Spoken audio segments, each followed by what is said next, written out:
Tell me a little bit about working with Conor McGregor. Were you hesitant at all of it? Like, what's this guy? What's I this did guy have to doing? be like Connor. You remember pull punches. You Yeah, pull right, punches. right. No, he was absolutely wonderful. Like he was professional. There's a lot of people around him. It's the Connor show when he shows up Sure. and stuff. There's 10 people around him at all time.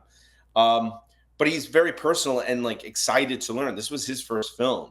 He was curious. He was attentive. He knew his lines. Yeah, He was pumped. So like I can't say anything bad about him. Like he was wonderful to work with, that's awesome. and just to play and like go through it. It was Yeah. his first time. That's It great. was Well, because you wonder right away, as you were mentioning previously, how ego sometimes can get there. When you have a guy like that who was the best fighter in the world, you could see where he might be.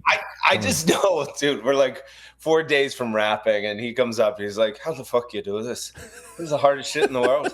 And you're like, Sure, yeah. dude, you get punched in the face for a living and you're saying this is hard? I mean, well, shit, man. Watching the show with my wife last night, and watching like the amount, she's like, I never wanted to work on sets like this. I have poor people who have to go through all of this, and just you mentioned it earlier. The real heroes of the show, the people who are just putting together the crew and what they have to go through, and the stuff, the bullshit that they have to always deal with. It's like seeing that part of it through this show, I think, is going to be very eye opening for people.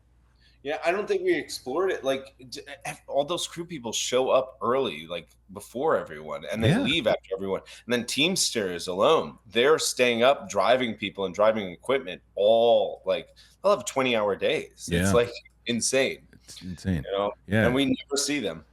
And it you never know. no, they're treated. Well, we're going to learn a lot about them. At least they're going to be kind of glorified in this, in the way that they kind of handle things, and they have to, because, like I said, you got to be that anchor as the first AD and the third AD, who was hilarious in the show too.